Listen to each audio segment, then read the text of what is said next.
This is part 10. Part 10. This is part 10 of someone. So when Samolang had called Gao Ming, Gao Tu's father, he had introduced himself with his surname Shen and said that he was Gao Tu's colleague.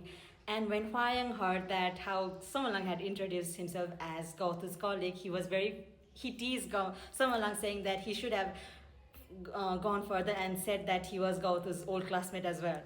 And hearing the love-struck Enigma's laughter agitated Samolang so much that he cut him off and said that how he had arranged to meet Gao Ming to talk and how Huayang better pray everything goes smoothly, otherwise he would spoil his painfully outdated and pathetic proposal plan to his alpha Sangshayo ahead of schedule. And in his thought he was all like how human nature is vile and how he was in a terrible mood and everything rubs him the wrong way. Even more how Huayang would flash all his teeth when he saw Sangshayo, and he felt like it was even worse than swallowing a seed. Samalang reminded Huayang that until he gets Gao Tu back, he better tone it down and to stop flaunting the look of I'm the happiest and luckiest person in the world, for it was an eyesore. But Huayang, unfazed, replied that he knows Samalang is jealous, but happiness was hard to hide, and if it really bothered Samalang so much to see him happy, then he should just not contact him for a while, but if only he was capable of winning back Gao Tu all on his own. And Samalang was like, what could be so hard about talking with some old man?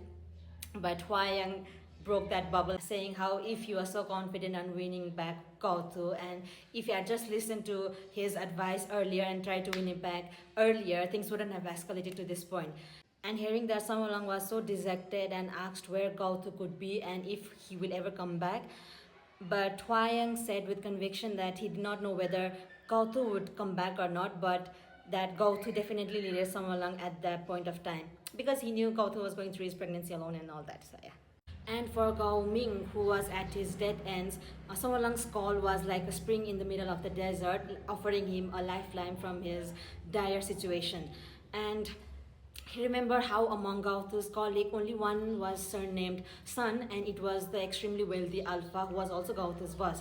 So after his call with Samalang, he was already planning making up stories to swindle money out of Samalang. He could say how Gao Tu had contracted terminal illness to swindle money, and as he was further making plans, he received another call, and this time it was from a representative of Omega Protection Agency, hoping and wanting to get in contact with Gao Tu through Gao Ming. And through that phone call, Gao Ming found about how Gao Tu was an Omega, and on top of that he was pregnant.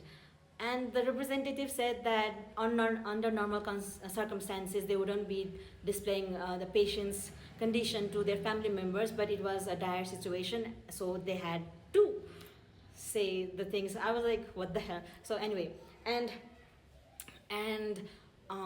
like among all the characters in A Beauty, Gao Ming is actually among the one who are very smart. For he immediately put two and two together and concluded that Samalang was the father of the child that Gao Tu was carrying. And after coming to that conclusion, he was even more happy and elated, for he could swindle even more money from Samalang, and he immediately called Gao Tu. So Gao Ming had actually called Gao Ching, but that time Gao Tu had picked up the phone, and when he knew it was Gao Tu, Gao Ming immediately started acting as how he was a changed man and he had stopped gambling and he just wanted to reconcile with his children, and said that they should meet sometime and have a meal together.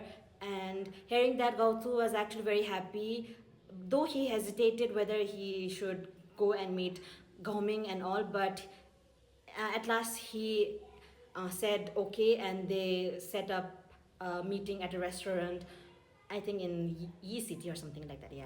Back to Samalang's side. So even after speaking with Huayang and setting up a meeting with Gao Tu's father, Samalang was still unsettled, so he once again called Huayang, only to find out that Huayang was busy like arranging his own proposal venue, and even Chang Yu, his secretary, was roped into it by popping up balloons. And as Samalang was getting sarcastic, Huayang quickly shot him down and said that he should just go to bed early and even have some skincare for he was about to meet the in-laws. But Samalang was said like, what in-laws? If it ever happened to between Gao Tu and him, then he would be the top, for he was an S level alpha. And Huang said that even his Sangshayo was an S tier alpha, and Samalang was defensive, saying how Huang shouldn't compare Gao Tu with a pervert like him, and Gao Tu was nothing like him, and he had always listened to him.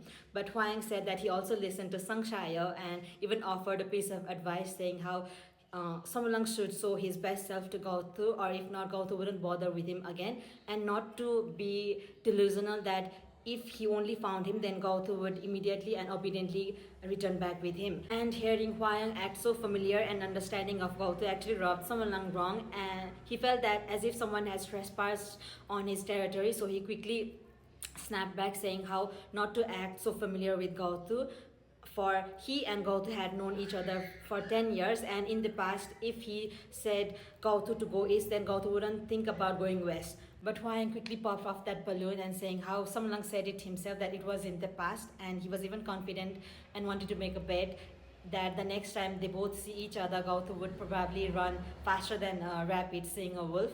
And at that, Samalang was speechless.